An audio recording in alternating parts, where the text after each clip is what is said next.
the mud, what I'm made up. Strut down the hall, won't stop till I get enough. Welcome along to the deep dive. Lots of you sent us the BBC Sport report covering that Leicester City versus Liverpool match, the one on Sunday, April 20th, 2025.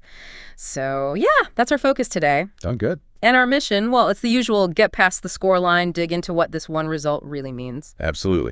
Because, a 1-0 win for Liverpool sounds pretty standard on paper. Yeah. But like you said, the ripple effects from that single goal, they're massive. Completely different paths opening up for both clubs now.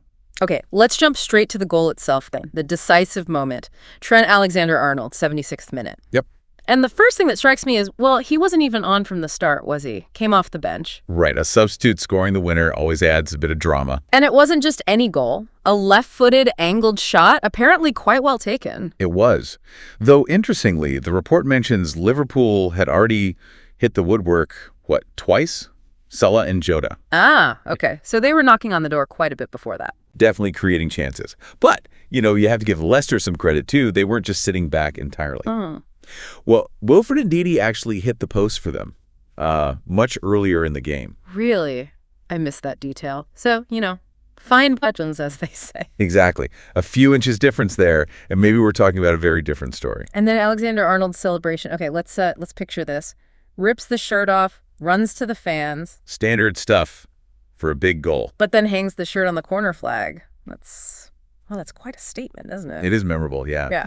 Especially when you layer on the context. The contract situation. Right, the unresolved contract, all those persistent links with Real Madrid floating around. Makes you wonder, doesn't it? Was that just pure emotion, or was there a message in there somewhere?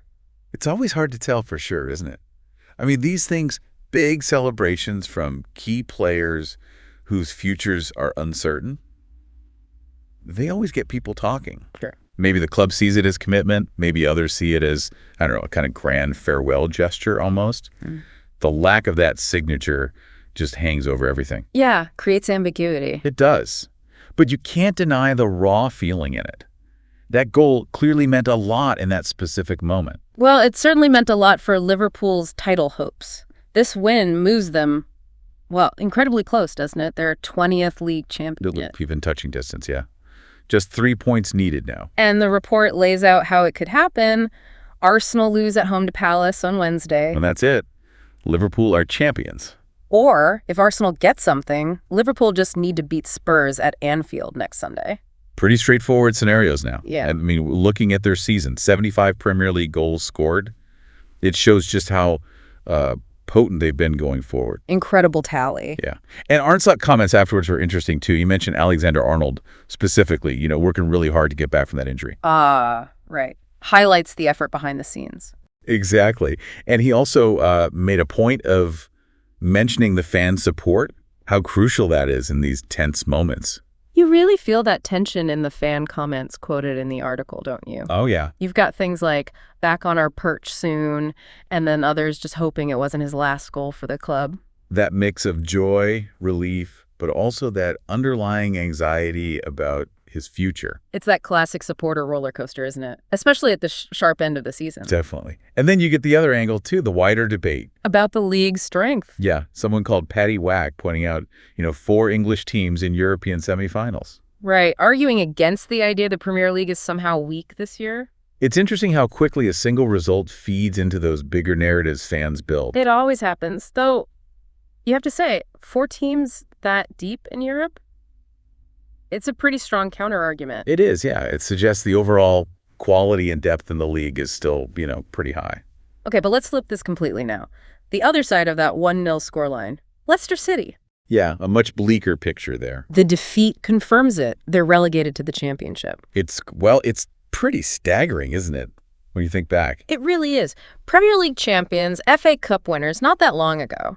And just last season, they finished 8th. 8th. And now? Yeah. Down. It shows how quickly fortunes can turn in this sport. Jamie Carragher had some thoughts on it in the report, didn't he? He did, and quite pointed, actually. He was suggesting that, while people might look at recent results or the current manager, Ruud van Nistelrooy, the real reasons might go back further.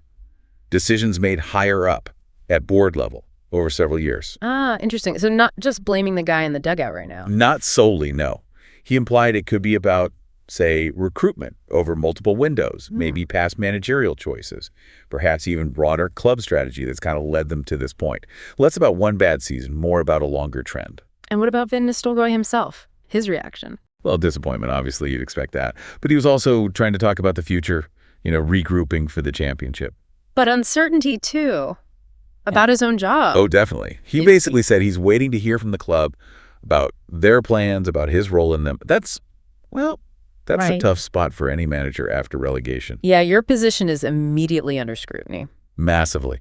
Relegation always means big changes are likely. Roy Keane weighed in, too, I saw. Yep. Classic Keane, really. Let me guess. Blunt. Pretty much. So they just lacked quality, ultimately.